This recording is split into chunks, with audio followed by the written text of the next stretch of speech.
So if I put in $50 a day, and then another guy, my competitor, who's got the same business, started at the same stage, he puts in $100 a day.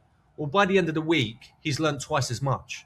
So that's the thing. It really does. The answer is, and I hate giving this answer, but it depends on your budget. Now, what would I recommend to a person who's got an e-commerce business? I would really recommend no less than maybe $200 a day, $100 to $200 a day, on one platform. All right. And even then, that's not going to be enough. But, because you're a new business.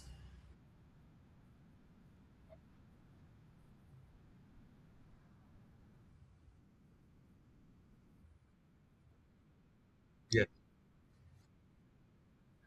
So, yeah, this is where, for example, let's say I start a business now and I've got an e commerce business.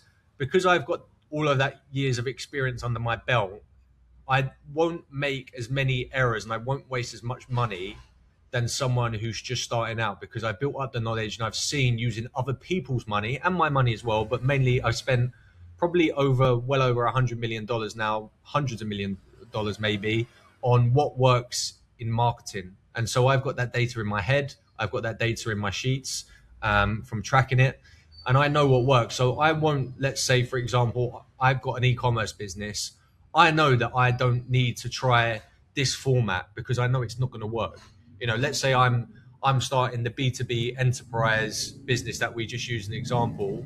I know that I shouldn't be starting off with short form content, but someone who's a beginner might do that and waste a lot of money. So your answer to your question is, like, how do you minimize wasted spend?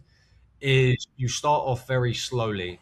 And so what I'd done back in the day when I was like testing out stuff is I would just start off with, let's say ideally I can spend $100 a day. Well, I might just start off with $20 a day, and I might let that run for a week.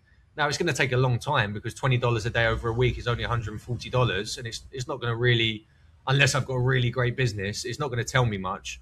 But then after that week, I might see, that piece of creative didn't perform as well as that piece of creative, and so I stopped doing that.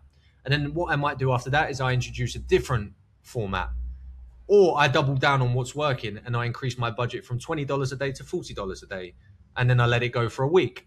And then after that, I go, okay, right, I can see that this business may not be working, or this business doesn't work well on TikTok.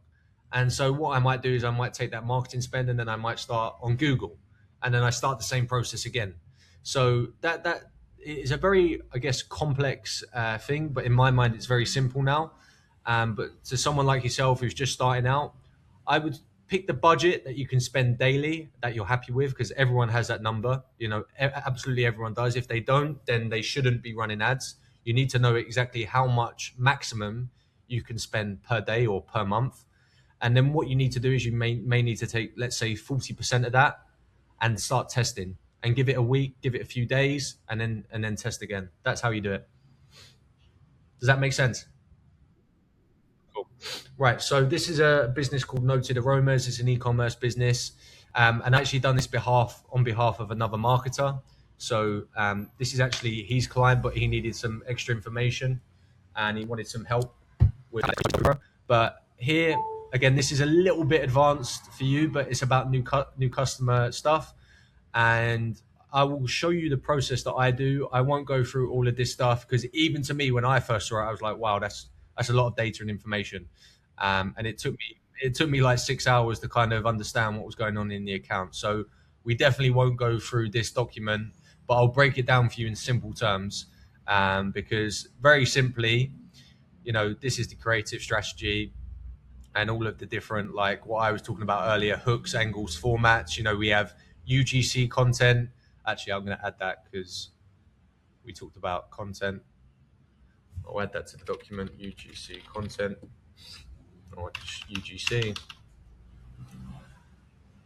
All right, but I gave the guy like a 3 month creative roadmap, and what I said was, double the amount of money on the creative that's doing well, and basically stop putting money into things that aren't working. I talked about testing new angles for Valentine's Day and that kind of stuff, and quizzes and all the rest of it. But it's a very big plan, and I won't show you this because it will just overwhelm you too much. But,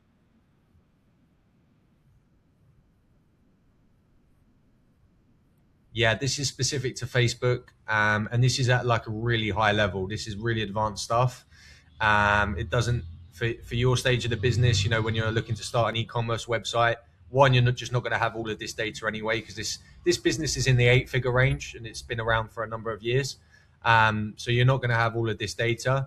But basically, the core issue, this is what I'm just going to leave it at this, and then we'll jump off the call and we'll go through this tomorrow, is that they were spending too much money on creatives that don't convert customers, specifically new customers. So in marketing, we have new customers and we have customers who have bought from us in the past. So we have new customers versus returning customers.